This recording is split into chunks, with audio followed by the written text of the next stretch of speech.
Have you ever walked into a room and felt like every eye was a mirror reflecting your doubts? Have you ever swallowed words before they left your lips? Not because they weren't true, but because fear made him feel unwelcome. What if I told you that shyness and fear are not flaws to fix, but illusions you've mistaken for your identity? A mind filled with fear builds invisible walls. A heart ruled by shyness doesn't hide because it wants to. It hides because no one ever taught it to feel safe in the open. Picture this. A quiet person enters a crowded room. Their face is calm, but inside, their pulse is racing, not because there's any threat, but because their sense of self starts dissolving beneath the weight of being seen. This is the reality many live with, but here's the truth. Fear and shyness don't arrive from the outside. They grow silently in the forgotten corners of our inner world. They are born from stories we inherited, not truths we chose. Zen teaches us, when the mind is still, the world surrenders. But this stillness isn't about the absence of sound. It's about the absence of trembling. It's the deep silence that comes from no longer resisting what is. The Buddha once said, to conquer oneself is a greater task than conquering others. And indeed, fear and shyness are not enemies to slay. They are masks that fall away the moment we stop believing they define us. The pebble and the caged mind, a story of unlearning. Before sunrise, as the world still held its breath, a young seeker sat by a gentle stream. Wind rustled through tall bamboo like the universe whispering in a forgotten language. The seeker sat low, eyes downcast, not in reverence, but in shame. He carried silence like a burden, not a blessing. Words would crumble in his throat before reaching the world. His thoughts, though vivid and alive, never left the prison of his chest. Then came the sage, a man known not for his words, but for how the wind paused when he passed. The seeker did not speak. He simply knelt. The sage gestured toward the water. Do you see that pebble beneath the current? The seeker nodded. Yes, it doesn't float away because it's heavy. No, the sage replied, because it rests. It's not resisting the stream. It's one with it. The seeker had always equated strength with force, but in this still pebble, he saw something else, unshaken presence. The sage continued, you are like this pebble, but you treat the current like an enemy. You resist, then call it danger. Your shyness is not weakness. It is your mind imagining it's being watched by a world too busy to notice. He handed the seeker a small stone. Meditate on this, not with your faults, but with your silence. The first mirror, seeing through the layers of fear. Days passed. The seeker sat with the pebble in his palm, as if it might one day whisper the truth. But in watching it rest, he began noticing his own unrest. Then the sage returned. Tell me, he said, what do you fear most? Judgment, the seeker replied. No, the sage said softly, you fear being misunderstood. The seeker lowered his head. I fear not being liked. No, the sage responded again. You fear vanishing in a world that only sees performers. This was the first mirror. The realization that fear is not about the object. It is about the imagined self losing control. The shy person isn't hiding from others. They're protecting an image. Zen teaches the finger pointing at the moon is not the moon. Shyness is guarding the finger, forgetting that the moon, your true nature, shines regardless. The seeker wept, not from sorrow, but from release. He saw that shyness wasn't a personality. It was a defense mechanism born of false assumptions. And those assumptions could be dropped. The empty stage, practicing presence, not performance. The sage led the seeker to a room filled with wooden statues. Speak to them, he instructed. Confused, the seeker said, but they're not alive. Exactly, the sage answered, neither are your fears. So the seeker began, awkward, hesitant, small, but something shifted. The more he spoke, the more his words came from his belly, not his throat. His breath flowed, his shoulders softened. The statues never judged him, yet he felt more confident. Why? Because he wasn't performing anymore. He was simply present. The next day, real people entered the room. The seeker trembled again. The sage placed the same pebble in his palm. Let this remind you, stillness is power. And so, the seeker spoke, imperfectly, honestly, with trembling hands but steady breath. And when he finished, no one cheered, no one criticized. A bird sang outside, no one noticed, and that was the teaching. Zen says, when you walk, walk, when you eat, eat, when you speak, speak. Fear fades not when you fight it, but when you come fully into the moment. The fearless breath, how breath reclaims the body. Later, the sage took the seeker high into the mountains. Clouds brushed their shoulders, the air was thin, and faults became fewer. Fear begins, the sage said, when the breath becomes shallow. Shyness grows when breath loses rhythm.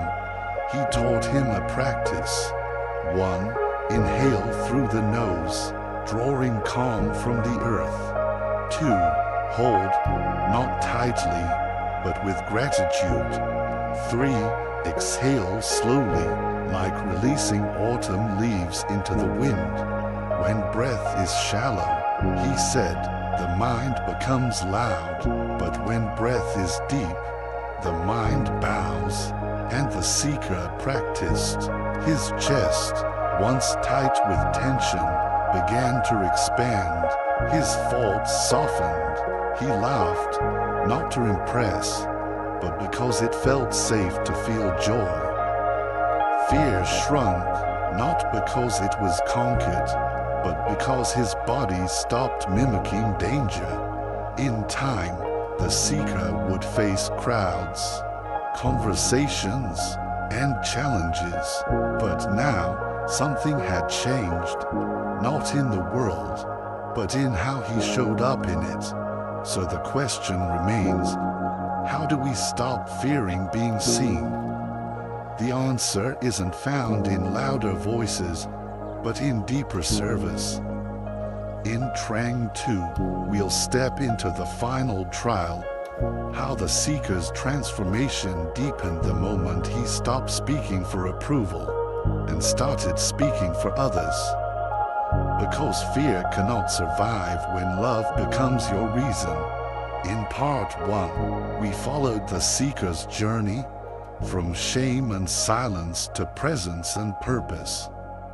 We saw that shyness dissolves not through force, but through truth. Now, we go deeper, because defeating fear and shyness isn't a moment. It's a practice, a way of being. 1. Fear is not a monster. It's a mist. When we walk through the world without performing, without protecting an image, something profound happens.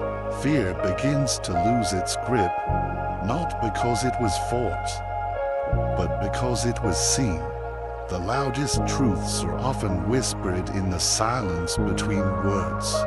When you truly reflect on your fear and your shyness, you begin to realize the walls of your prison were never locked, and the key, it was always resting in your hand. Fear is not a beast waiting to pounce. It's a fog that thickens in the absence of self-awareness. Most people try to fight fear, but fear doesn't need to be fought. It needs to be understood. Unexamined fear grows larger. Unquestioned fear becomes real. But when you pause and ask, what exactly am I afraid of? The illusion cracks. More often than not, fear isn't rooted in truth. It's rooted in imagination, in scenarios that haven't happened, and likely never will. The body panics over a future the mind invented. That's not reality, that's rehearsal. Zen doesn't tell us to slay fear. It invites us to look at it gently, honestly, and in that soft light, fear vanishes like mist at sunrise. 2. Shyness is a mirror turned inward. Break it with kindness. Shyness is not weakness. It is not humility, and it is not politeness. It is fear, wearing a polite face. Shyness whispers, please don't look at me. I might fail. But the one who steps beyond shyness says, look, if you wish, I am not performing. Many quiet souls suffer, not because they lack something, but because they've convinced themselves they're not enough. Yet Zen reminds us, the moon does not announce itself, yet it lights the entire sky. You don't need to be loud, but you do need to stop hiding. You don't break shyness by pretending to be bold. You break it by being gently brave. Speak even if your voice shakes. Act even if your knees tremble. Each time you move through the moment, your courage grows stronger. The trembling fades, not because you forced it, but because you no longer feared it. 3. The body remembers what the mind tries to forget. Fear doesn't only live in your thoughts. It settles into your posture. It hides in your breath. It lingers in your jaw. A slouched back, tight shoulders, shallow breathing. These become armor, but when the armor becomes your default, you live as if you're always at war. Zen teaches us, the path back to stillness is not only mental, it's physical. Breathe deeply, and your body gets the message. You are safe. Sit upright, walk slowly, speak from your belly, and the mind forgets to panic. When your body calms, the mind follows. And when your body moves with presence, your mind no longer needs to shout. 4. Confidence isn't loud, it's silence without fear. Most people confuse confidence with charisma, but confidence isn't about being heard. It's about knowing your truth, even if no one else hears it. Confidence whispers, even if I fail, I am whole. Even if I am misunderstood, I remain clear. Even if I'm quiet, I'm still enough. The Buddha called this the middle way. Not arrogance, not invisibility, just presence. True confidence doesn't show off. It simply shows up. You'll know you found it when you no longer need to prove anything. You speak only when it matters. You stand quietly, yet powerfully, because truth doesn't shout, it resonates. 5. Presence, the ultimate antidote to fear. So what is presence? It's the ability to be with what is, without reaching into the future or retreating into the past. It's the art of not preparing your next sentence while someone is speaking. It's the discipline of not rehearsing rejection before you even begin. It's the practice of not dragging yesterday's embarrassment into today's opportunity. Presence isn't something you build, it's something you remember. Watch your child. She doesn't worry how she looks when she enters a room. He doesn't ask for permission before laughing. They exist fully, unapologetically. Fear begins the moment we're taught that we must be liked to be safe. But Zen teaches the opposite. You are safe the moment you stop needing permission to exist. When you are truly present, fear has no audience and shyness no script. 6. Service is the shortcut to liberation. Remember the turning point in the seeker's journey. He was told, speak not for yourself, but for them, and something clicked. The spotlight shifted when attention moved from self-consciousness to compassion. Fear dissolved. Why? Because fear is rooted in the self, and service erases the self, not your identity, but your obsession with it.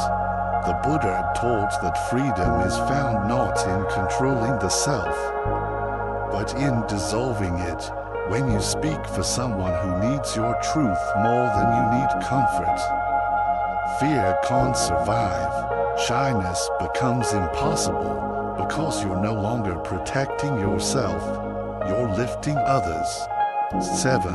You cannot outrun fear, but you can walk past it. Many try to escape fear through avoidance. They cancel, stay home, stay silent. But avoidance only feeds the fear. Each time you run from fear, you teach your brain, this is dangerous. But when you take one step forward, even shaking, even unsure, you begin to change the story. Courage in Zen isn't dramatic. It's not flashy. It's a quiet decision repeated over and over. I will keep showing up. And one day, fear stands before you, and you walk through it like it's smoke. Because it always was. Let go of the self that trembles. What is the self that fears? It's not who you are. It's a story, a collection of old beliefs. I'm not good enough. I will be judged. I will fail. These only feel real because they've been rehearsed. Zen doesn't tell you to fight the story. It tells you to drop it, like the pebble in the stream. No resistance, no struggle, just stillness.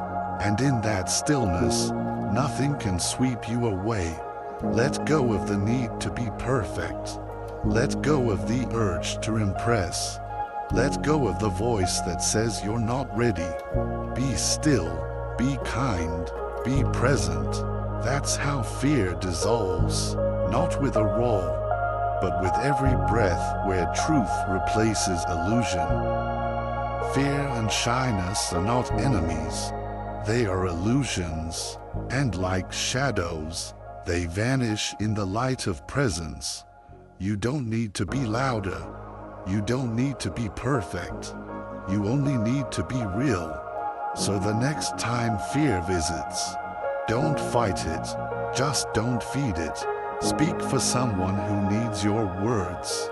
Stand for someone who needs your strength. And walk, not without fear, but with truth louder than fear. If this story spoke to you, let it live longer by clicking like, subscribing, and sharing it with someone who needs it today. And in the comments below, tell me, what fear are you ready to walk past? Not by fighting, But by showing up, you're not alone on this journey. And your next breath is your next beginning. See you in the next video. May you be still. May you be strong. May you be free.